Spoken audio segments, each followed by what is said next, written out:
สวัสดีค่ะยินดีต้อนรับเข้าสู่ช่อง The Story วันนี้เรามีเรื่องราวเกี่ยวกับคดีฆาตกรรมของเด็กหญิงคนหนึ่งมาเล่าให้ฟังค่ะเจสสิก้า ลูนฟอร์ดเกิดเมื่อ 6 ตุลาคม ปี 1995 เธออายุ 9 ขวบ เธอกับพ่ออาศัยอยู่กับปู่และย่าในเมืองโฮโมซัสซา รัฐฟลอริดาของอเมริกา ในช่วงเวลาว่างของเจสสิก้า เธอมักจะไปโบสถ์และขี่จักรยานกับพ่อของเธอ อาชีพที่เธอใฝ่ฝันนั้น คืออยากเป็นดีไซเนอร์ออกแบบเสื้อผ้า และนักร้อง ในเช้าวันที่ 24 กุมภาพันธ์ ปี 2005 พ่อของเจสสิก้าได้พบว่าเธอหายตัวออกไปจากห้องนอน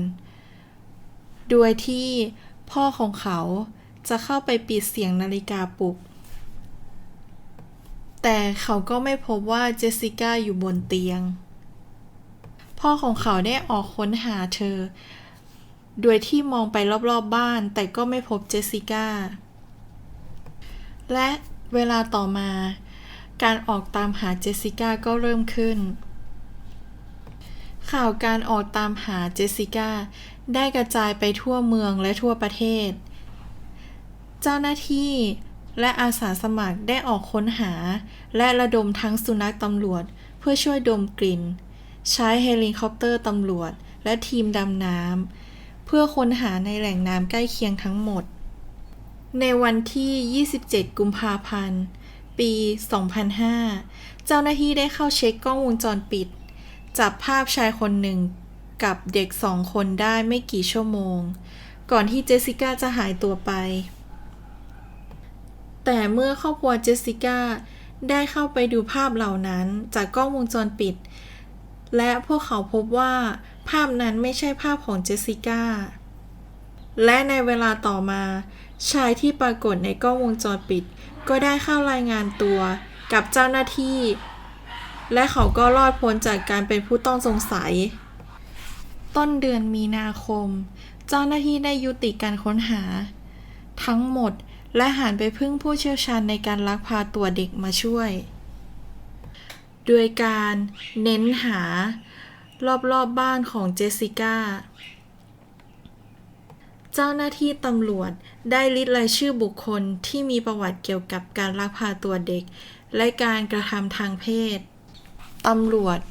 ได้ให้บุคคลที่มีรายชื่อทั้งหมดเข้ามารายงานตัวภายใน 48 ชั่วโมงต่อมาตำรวจได้พบว่ามีชายคนหนึ่งที่ไม่เข้ามารายงานตัวตำรวจจึงได้ออกประกาศตามหาตัวเขาชื่อของเขาคือจอห์น คูอี้อายุ 46 ปีเขาอาศัยอยู่ในบ้านน้องสาวของเขาซึ่งห่างจากบ้านของเจสสิก้า 3.2 กิโลเมตรจอห์นถูกจับสอบปากคำในวันที่ 17 มีนาคม ปี 2005 จากการสอบสวนประวัติพบว่าจอห์นเคยถูกจับมาแล้ว 24 ครั้งในรอบ 30 ปี เขาเข้าออกคุกบ่อยมากซึ่งคดีของเขามีดังนี้ทั้งลักทรัพย์พกพาอาวุธเมาแล้วก่อความวุ่นวายและอีกหลายๆคดีตำรวจได้สอบสวนจอห์นและนำเขาเข้าเครื่องจับเท็จจอห์นได้รับสารภาพว่าเขาเป็นคนข่มขืนและฆ่าเจสสิก้าและเวลาต่อมาเขาก็พาเจ้าหน้าที่ไปยังจุดที่เขาทิ้งศพของเธอตำรวจพบว่าเจสสิก้าถูกฝังในหลุมตื้นๆโดยมีใบไม้ปิดทับไว้และจอห์นได้สารภาพอีกว่าเขาเคยเห็นเจสสิก้ามาก่อนขณะที่เธอเล่นอยู่ในสวนหลังบ้านของเธอในคืนเกิดเหตุนั้นจอห์นตั้งใจจะเข้าไปขโมยของในบ้านของเธอแต่เขาดันไปเห็นเจสสิก้าที่นอนหลับอยู่จอห์นจึงเข้าไปปลุกเจสสิก้าและขู่เธอไม่ให้ส่งเสียงดัง หลังจากนั้นจอห์นก็ได้พาเธอไปที่บ้านของน้องสาวเขาจอห์นลงมือข่มขืนเจสสิก้าซ้ำแล้วซ้ำเล่าจนถึงวันหยุดสุดสัปดาห์ที่น่าเศร้าไปกว่านั้นคือตำรวจได้เข้ามาเคาะประตูและถามเขาว่าเห็นเจสสิก้าไหม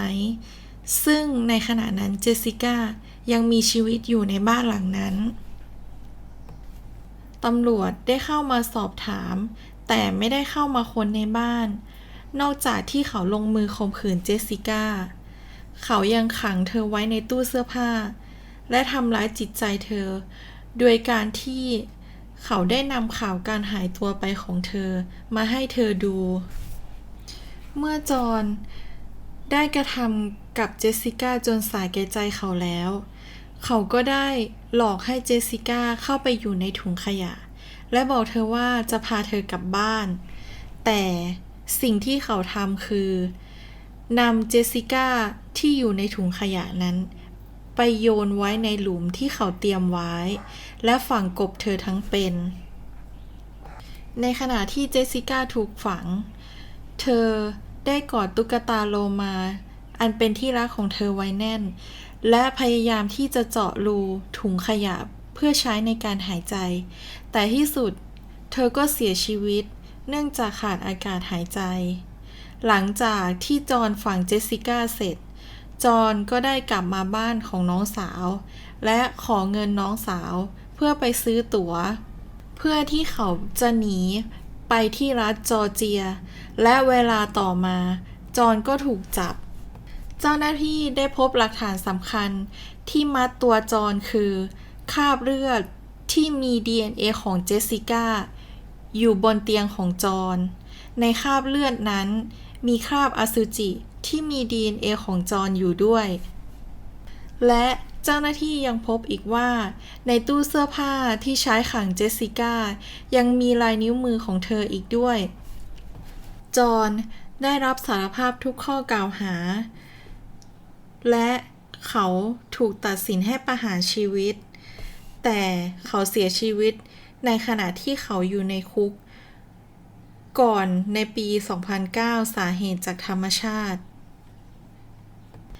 หลังจากที่คดีของเจสสิก้าสิ้นสุดลงมาร์ค ลุนฟอร์ดได้กลายมาเป็นนักกิจกรรมเพื่อสิทธิเด็กหลังจากได้นำเรื่องราวการฆาตกรรมของเจสสิก้ามาทำเป็นสารคดีเมื่อปี 2011 ในชื่อ Jessica Dead และคดีการลักพาตัวของเจสสิก้ายังถูกนำมาดัดแปลง